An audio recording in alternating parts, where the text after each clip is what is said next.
बिस्मिल्लाहिर्रहमानिर्रहीम। मेरे प्यारे भाइयों और बहनों, आज हम जिस सूरह के बारे में बात करने जा रहे हैं वह केवल कुरान का एक अध्याय नहीं बल्कि इंसानी जिंदगी के हर मोड़ का मार्गदर्शन है। वह सूरह है सूरह अल बकरा, कुरान की सबसे लंबी सूरह, लेकिन उसके हर एक आयत में ऐसी हिकमत, ऐसी रोशनी, ऐसा इलाही पैगाम छुपा है कि अगर कोई इंसान सिर्फ इस सूरह को समझ ले तो उसकी जिंदगी की दिशा बदल सकती है। लेकिन सवाल यह है, यह सूरह कब नाजिल हुई, कहां नाजिल हुई और किस हालात में नाजिल हुई? आज हम इस पूरे मुद्दे को बहुत ही साफ, गहराई से और बयान स्टाइल में समझेंगे।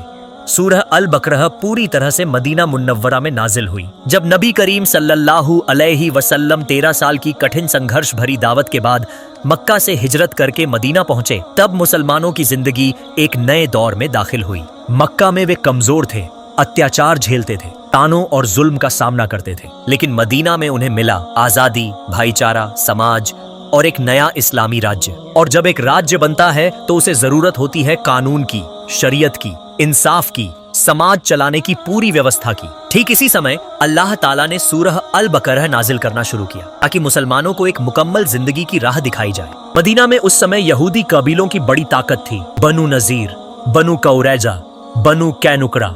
वे तालीम में आगे थे, कारोबार में मजबूत थे, लेकिन दिलों में हसद, घमंड और मक्र भरा था। वे नबी सल्लल्लाहु अलैहि वसल्लम के आने से खुश नहीं थे। उनके मन में शुरू से दुश्मनी और चालाकियां थीं। इसी दौर में अल्लाह ने सूरह बकरा में बनी इजराइल की पूरी कहानी सुनाई। कैसे उन्होंने अल्लाह के नबियों की नाफरमानी की, कैसे उन्होंने अहद तोड़ा, कैसे उन्होंने दिलों को कठोर बना लिया। यह सब इसलिए बताया गया ताकि मुसलमान सीखें कि ईमान के बाद भी अगर इंसान बिगड़ जाए तो उसकी तबाही तय है। फिर आता है एक बड़ा वाकया, किबला बदलने का हुक्म। शुरू में मुसलमान बैतुल मुकद्दस की तरफ रुक करके नमाज पढ़ते थे, यहूदी इसका मजाक उड़ाते थे। तब अल्लाह ने साफ हुक्म दिया कि अब से किबला काबा शरीफ होगा। यह हुक्म मदीना में बड़ा इम्तिहान था। कौन अल्लाह पर यकीन रखता है और कौन लोगों की बातों पर चलता है। सूरह बकरा में इस फैसले की पूरी हिकमत बयान की गई। इसके बाद इस सूरह में जिंदगी के हर पहलू का कानून उतरा। नमाज के हुक्म, रोजे के हुक्म, जकात, हज के मसाइल, हलाल और हराम, तलाक, इद्दत, निकाह, कारोबार, बाय, सुद।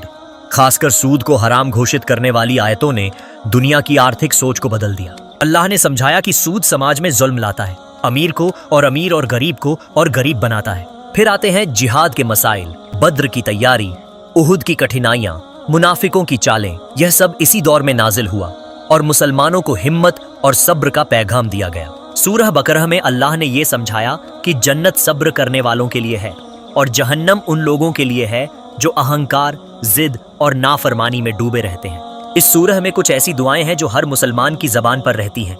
रब्बना आतिना फिद दुन्या हसनह और आखिरी के 2 आयात आमनर रसूलु। नबी सल्लल्लाहु अलैहि वसल्लम ने कहा कि जो रात में यह आयात पढ़ ले उसके लिए वह रात काफी है, यानी वह रात उसके लिए हिफाजत और रहमत की रात बन जाती है। सूरह बकरा सिर्फ उस जमाने के मुसलमानों के लिए नहीं उतरी थी, यह कयामत तक के हर इंसान के लिए हिदायत है।